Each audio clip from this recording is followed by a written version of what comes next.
ថ្ងៃនេះពត់ដៃព្រាំងឲ្យបងប្អូនមើលម្ដងបងប្អូនបាទព្រោះអី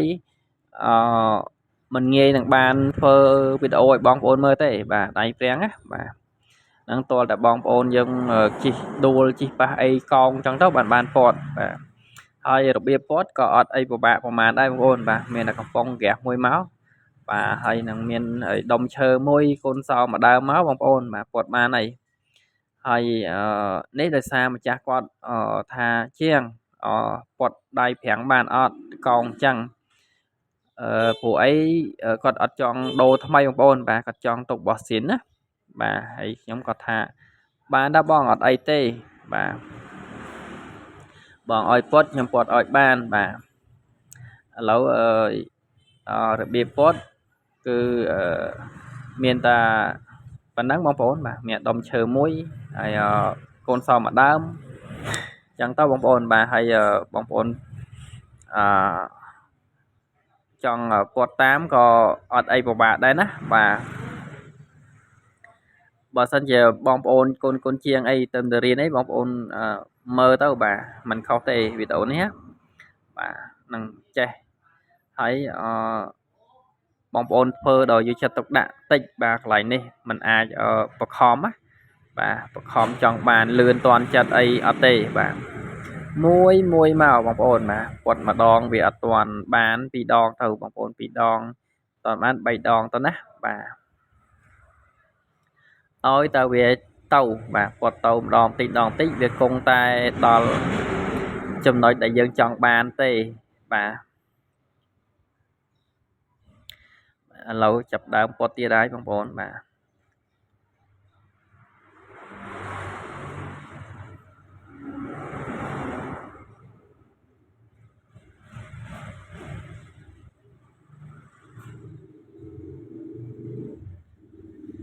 បាទឃើញថាទៅម្ដងបន្តិចបងប្អូនណាបាទប៉ុន្តែលាយ៉ាងច្រើនដែរហើយបាទតិចទៀតល្មមហើយបងប្អូនណាបាទហើយបើសិនជាបងប្អូនគិតថាវីដេអូខ្ញុំបាទមានប្រយោជន៍បាទបងប្អូនជួយ share ឲ្យផងបងប្អូនណាបាទដើម្បីឲ្យខ្ញុំមានកម្លាំងចិត្តធ្វើវីដេអូឲ្យបងប្អូនមើលរាល់ថ្ងៃបងប្អូនហើយក៏បានឲ្យចែករំលែកឲ្យបងប្អូនយើងបានចេះបានដឹងបាទគ្រប់គ្នាបងប្អូនព្រោះអីពេលខ្លះក៏អត់ចង់ដូរម៉ែហ្នឹងបាទបោះស៊ីនណាបាទគាត់ស្ដាយរបស់គាត់អាចកែបានបាទគាត់ឲ្យកែទៅបាទនេះឥឡូវខ្ញុំកំពុងតែខំពតបាទតម្មងឲ្យគាត់ហើយបងប្អូន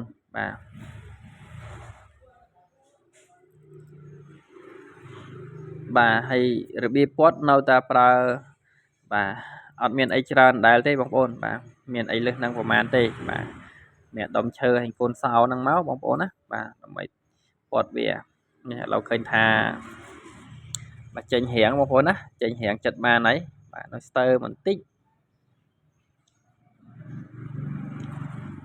បាទនៅកន្លែងកលវាបន្តិចទេបងប្អូនបាទកលហ្នឹងណាបាទចឹងមកថែមបន្តិចទៀតហ្នឹងបានហើយបាទប៉ុណ្ណេះមកបងប្អូនបាទហើយបើគិតថាវាយ៉ាងល្មមអាចចាក់មើលបានបងប្អូនណាបើថាមិនច្បាស់ចាក់មើលទៅបាទមានម៉ែត្របាទបាទអាមកហៀងទៀតនេះអត់ដួលទេបាទអញ្ចឹងមកគេនៅស៊ីនបាទនៅស្តង់ដាបើអញ្ចឹងយើងធ្វើតាមគេមកបងប្អូនបាទហើយម៉ែត្រវាយ៉ាងចាស់បាទចាស់ខ្ញុំមើលឃើញតែខ្ញុំបងប្អូនមើលអត់ឃើញអញ្ចឹងខ្ញុំគូសបាទគូសឲ្យចំណាំមកហើយយកមកចាក់មួយទៀតមកតើវាស្មើហើយនៅបងប្អូនណាដូចគ្នាអត់បាទឃើញថាស្មើបងប្អូនបាទបើអញ្ចឹងដៃប្រាំងនេះគឺហើយបងប្អូនណាហើយអញ្ចឹងបងប្អូនជួយមើលស្អាតអត់